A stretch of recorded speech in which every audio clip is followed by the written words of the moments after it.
Abel Boilly, vous êtes éducateur, président de l'association Tous Uniques, Tous Unis. Gérald Darmanin l'a dit à juste titre il y a quelques jours, la jeunesse de 1945 n'est plus la jeunesse d'aujourd'hui. Alors effectivement, qu'est-ce qui a changé ? Quelles sont les évolutions que vous avez pu constater comme éducateur ces dernières années ? Aujourd'hui, la question de l'excuse de minorité pour les auteurs de crimes graves, la suspension de cette excuse de minorité, elle fait consensus. On l'a vu avec le sondage, on voit que ça va au-delà des clivages politiques. Ça semble quelque chose qui rassemble, une question qui rassemble, mais faisons peut-être le constat de cette jeunesse. Aujourd'hui, comment elle a évolué ? Qui est-elle, cette jeunesse délinquante ?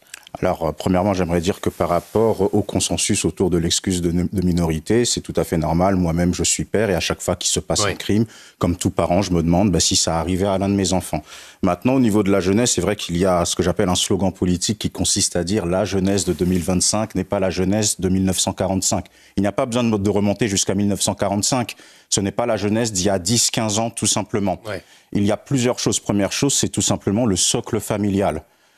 Autant vous avez des bons parents qui voient leurs enfants sombrer dans la délinquance et qui ne peuvent rien y faire, mais autant faut pas avoir peur de dire que vous avez des parents, des socles familiales où vous avez beaucoup de violence physique, psychologique. Moi, j'ai même eu des cas extrêmes où j'ai pu voir des parents totalement irresponsables qui pouvaient laisser seuls des enfants de 10 et 14 ans avec un peu d'espèces et qui partaient pendant 15 jours. Donc, ce sont des choses qui arrivent sur le terrain.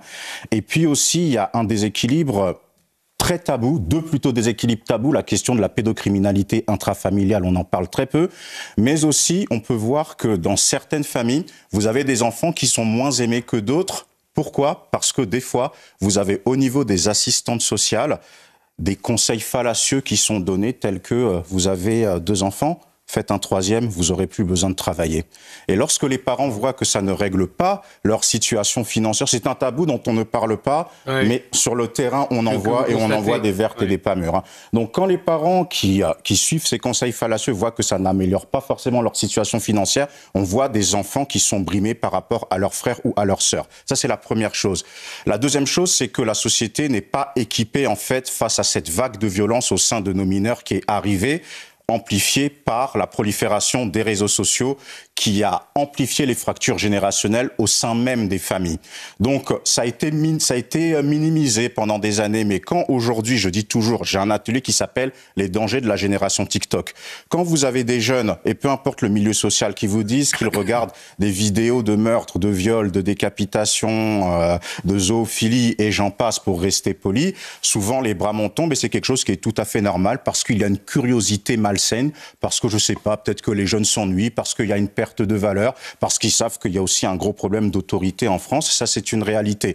Donc, vous avez tout ce cocktail détonnant qui fait que vous rajoutez le fait que la santé mentale des jeunes, c'est aussi une problématique sur laquelle on a au moins 10 à 15 ans de retard. Ben oui, vous avez des jeunes qui ont un sentiment d'impunité et qui franchissent la ligne rouge au quotidien. Et cette impunité, Abel Boilly, elle se renforce quand, j'imagine, on voit son grand frère faire une bêtise, aller au commissariat et ressortir 10 minutes après, le petit frère, et ça fait des années que ça dure, le petit frère doit se dire, je peux le faire puisque je ne risque absolument rien. Aujourd'hui, ça aussi, on a payé des années de laxisme. Tout à fait, aussi, mais aujourd'hui, on a un problème de valeur. Vous savez, fut un temps où ce qu'on appelait les grands frères des quartiers avaient un minimum de valeur, tiraient les oreilles des jeunes qui sombraient dans la délinquance. Aujourd'hui, vous avez beaucoup de grands frères qui sont des recruteurs de centres de formation du crime, en fait, qui visent les jeunes dès les classes de CM1, CM2 pour en faire des choufs. Parce que quand vous voyez un minot tout mignon avec son cartable, vous imaginez pas qu'il transporte de la drogue d'un point A à un point B pour 50 €.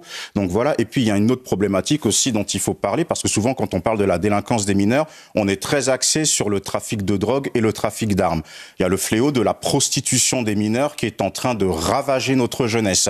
Et il faut aussi réfléchir philosophiquement, parce que vous avez une chaîne, surtout pour les jeunes qui travaillent dans des organisations criminelles. À quel moment vous passez du statut de victime à délinquant? Est-ce que c'est lorsque vous êtes mineur escorte? Est-ce que c'est lorsque vous devenez rabatteuse, c'est-à-dire que vous recrutez? Est-ce que c'est lorsque vous devenez tata, c'est-à-dire que vous vous occupez de la logistique? Ou c'est seulement lorsque vous devenez vous-même proxénète ou apprenti proxénète? Là aussi, il faut se poser les questions. Donc, il faut briser tous les tabous de la société au niveau de la délinquance. Et on voit bien que trafic de drogue, prostitution, tout cela va dans le même sac finalement, ce sac mafieux aujourd'hui qui gangrène effectivement la France. Ce qui est intéressant dans ce que dit Abel Boilly, effectivement, Manon Chloé Bianet, c'est que on parlait du déni, mais là, tout ce que vous nous dites, c'est hyper fort. Vous nous dites que dans certaines familles, il y a une violence inouïe, et c'est vrai que cette question de la prostitution aussi qui s'ajoute au trafic de drogue. On peut même rajouter autre chose, si vous le permettez. On a vu cette attaque effroyable à la grenade dans un bar, mais attention, dans un bar associatif. Et je m'étonne qu'il y ait un détail qui n'ait pas été relevé dans les médias. Quel a été le but de ces criminels? J'essaie de deviner. Il fallait attirer l'attention sur ce bar associatif. Pourquoi? Parce que, 1, vous avez des guéguerres de territoire entre bandes rivales. 2, fallait faire couler une famille, parce qu'en plus, on découvre que la famille qui tient le bar associatif, eux-mêmes sont dans le trafic de stupes. Mais 3, fallait faire passer le message que même le milieu de la prévention est gangréné par le trafic de stupes. Ben oui. Donc, il y a besoin de réformes, y compris dans le milieu de la prévention, pour que l'on puisse être plus efficace.